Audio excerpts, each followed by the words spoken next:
ቆላስይስ ምዕራፍ 3 ከቁጥር 12 ጀምሬ አነባዋለሁ። እንደ እግዚአብሔር ምርጦች ቅዱሳን ሆናችሁ የተወደዳችሁ ሆናችሁ ምሕረትን፣ ርኅራኄን፣ ቸርነትን፣ ትሕትናን፣ የዋህነትን፣ ትዕግስትን ልበሱ። እርስ በርሳችሁ ትዕግስትን አድርጉ።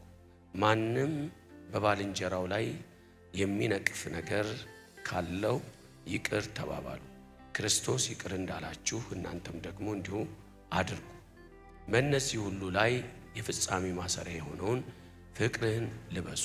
በአንድ አካልም የተጠራችሁለትን ደግሞ የክርስቶስን ሰላም በልባችሁ ይግዛ። የምታመሰግኑ ሁኑ። የእግዚአብሔርን ቃል በሙላት ይኖርባችሁ። በጥበብ ሁሉ እርስ በርሳችሁ አስተምሩና ገስጹ። በመዝሙር፣ በዝማሬ፣ በመንፈሳዊ ቅኔ በጸጋው በልባችሁ ለእግዚአብሔር ዘምሩ።